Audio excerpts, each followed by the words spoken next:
Pixel Architect just posted an update on Kickstarter, including info on how they're making cutscenes, some new UI stuff, and the assurance that Chef RPG's alpha is coming soon.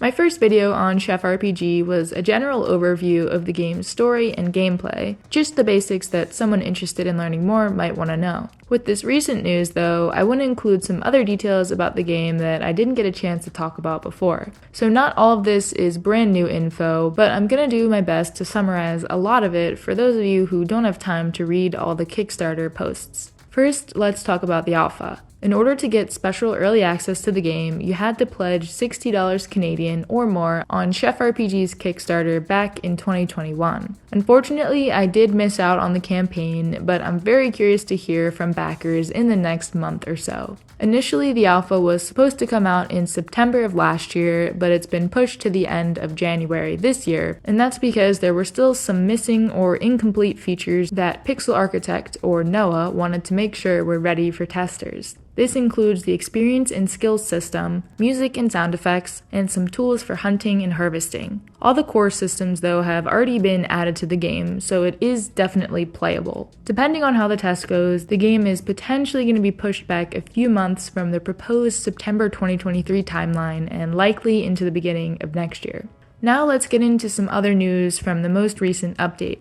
The team has developed a modular cutscene system with the ability to create new scenes in less than 20 minutes. It includes tools to spawn and manipulate characters, open dialogues, activate emojis, camera effects, and more. I believe Noah has said in one of his devlog videos that story and quests were one of the last things being added to the game, with the main focus on getting gameplay systems right and of course his amazing pixel art. So it seems like Chef RPG is now really coming together, which makes sense since the alpha will be out soon. The quest system is also well underway now, and here we see the daily tasks bulletin, where you can select a random task from 3 different choices, and will be given a couple days to complete the task. Doing this will grant you some different rewards, including credits, equipment, recipes, and furniture. In the update, Noah said, "These simple bulletin tasks provide the foundation for the larger story and character quests, which will be added later on. Because there will be close to 100 story and character quests in the game, the quest system must be built in a modular manner. Like the cutscene system, modularity will allow us to create the required quests at a quick and efficient pace." Overall, I'm really loving the look of all the UI and menus that we've seen so far.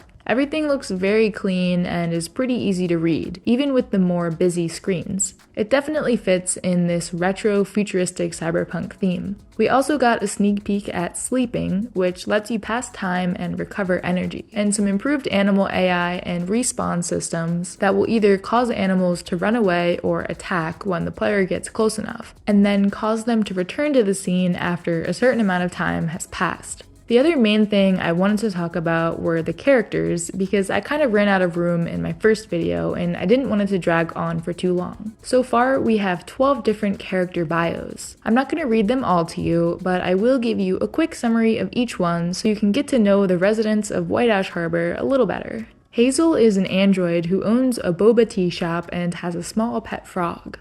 Pomerine is a fierce hunter who is one with nature and acts as a mentor to aspiring rangers. This well-known food critic, Lucius, puts on a kind facade but hides a rotten personality underneath. You'll have to gain his approval though if you want to be recognized as a top chef. Bianca is a bit of a rebel with a knack for programming and runs a repair shop called Bits and Pieces. When Bowie was younger, he used to travel the world on trains, planes, and boats. Now, he spends his days managing his fishing shop, chatting with visitors, and donating all his profits to charity. Bee is an outgoing woman who runs the local bar and creates delicious cocktails. She has 6 kids with her husband, Ami, who's a competitive bodybuilder. Together, they love to work out and spend time with their kids. Flora's family owns an esteemed cafe in White Ash Harbor, and she's set to inherit it since her brother doesn't exactly fit the demanding role. She's a good cook, but is she up to the task? Former reality show contestant Nabia used to live a lavish life, but decided to move to town to become closer to nature. Now she runs a fruit stand.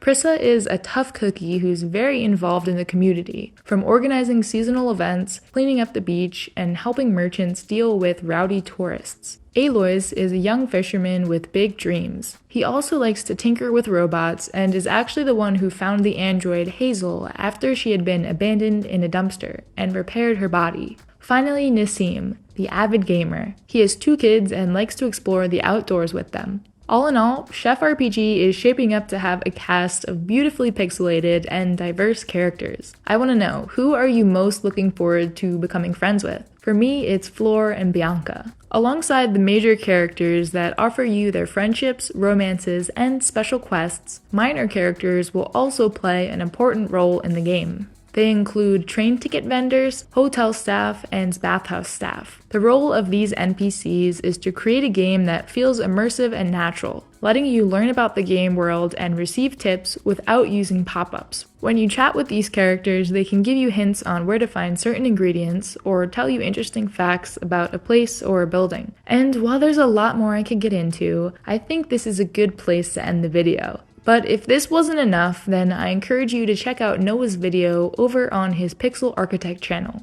There you can find pixel art tutorials and time-lapses, devlogs, and some other tips and tricks about game development. And I'll see you after the next update.